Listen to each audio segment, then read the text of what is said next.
right? Don't look at his past. Look at what your agenda is for your community in the future. Conservatives are leading the charge to remove protections for voting rights, protections for maternal mortality, interventions in California, affirmative action, diversity, equity, and inclusion. These are all issues that pertain directly to the people that I know that you serve in your community.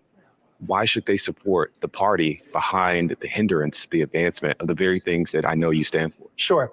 Black people that I know, that I represent, that I've had these conversations with, they don't want to be put in a position because they're Black. There's not one Black person I know that will say to me, Lorenzo, I deserve this position because I'm Black. But I want to. You know that's not what DEI is. DEI is about fair hiring practices, opening up opportunity, like creating pathways. But you're smart. You're an intelligent man, and those that would say this, I believe they're very intelligent. It costs more money not to hire the person who's the best than to be racist. It actually costs more money. So that's an interesting argument.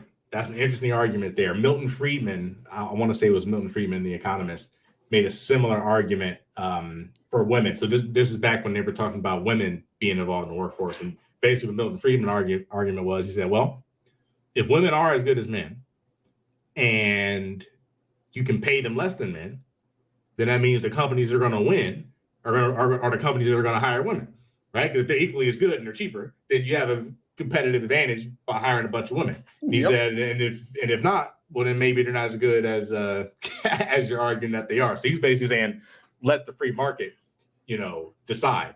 Where here's the thing: the free market isn't a perfect engine.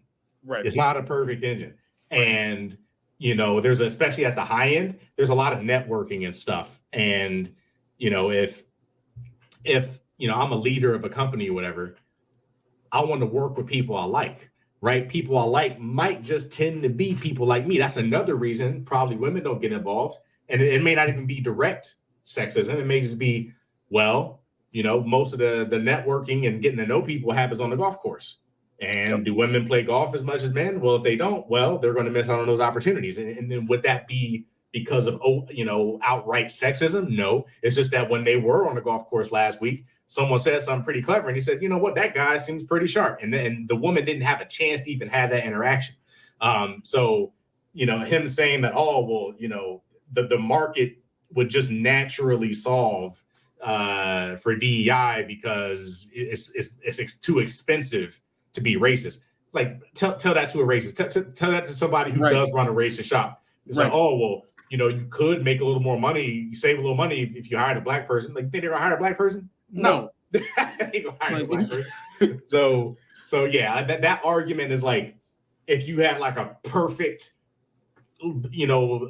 unbiased, purely self-interested capitalistic system, in the long run, maybe. But practically, if you do have people that are, racist, discriminatory, you think they're going to care about that? No, they're just going to hire people they like and call it a day. Absolutely. It's just like they didn't care about it when segregation was occurring and there was Black dollars that they could earn. They were just like, no, we will lose money. If I'm a racist, I will lose money at that expense. It's just like, I will not. These are white-only pies. These are white-only coffee. It's just like I will lose money to sell less coffee. Right. Here's the thing: they might even make money selling less coffee because they told the white people that they're on their side. Right. Right. So even though they lose Black customers, they get to say, hey, get white loyalty. We don't have that over here. You go that other shop, you might run into some Black folks over there. You ain't gonna run into them over here. Right. It's a higher quality shop, right? So they get to make that racist argument. They might even make more money from it. So yeah, that whole argument of capitalism will handle that by itself. You got to be careful assuming what capitalism is going to handle, because capitalism is a good system, but there's certainly it has tendencies towards monopolies and a lot of other coordination. Even if you don't have monopolies, you maybe have a duopoly or something like that, where the two people, two competitors collude to keep prices high or whatever. Yep. And then you got the good old boys club at the top. Yeah, it's not nearly as clean as you want it to be. And if it is clean, it's only clean in the long run. And as John Maynard Keynes, another economist, said, it might be true in the long run, but in the long run, we're all dead. So Absolutely. I agree, though. I agree wholeheartedly. Well, if you're the best at what you do, right?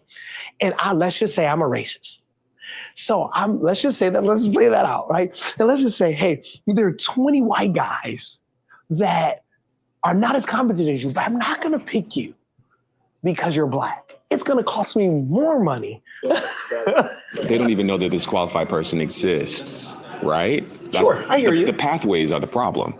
And a lot of what diversity, equity, and inclusion is doing is creating those and helping to clarify those pathways. And so framing it as an unqualified person getting the job when we know.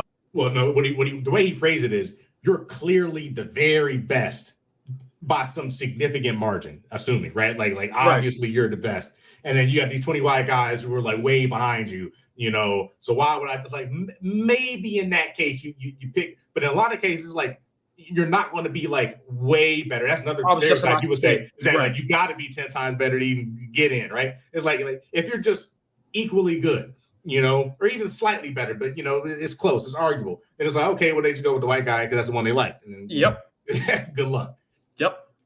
And that's even, just like you said, it's black anecdotal, like passed down knowledge that they say is just like, you got to be 3 times better at the job in order to get the job. It's just like, that's exactly what they say. It's just like, and that's the example that he just gave.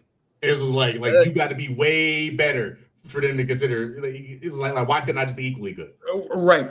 Why not? Like, why? Right. Right.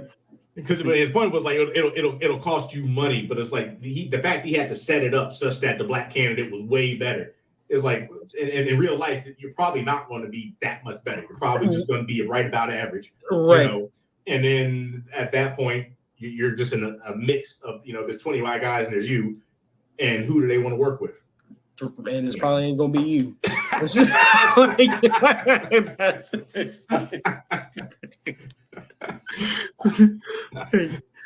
what he just don't get.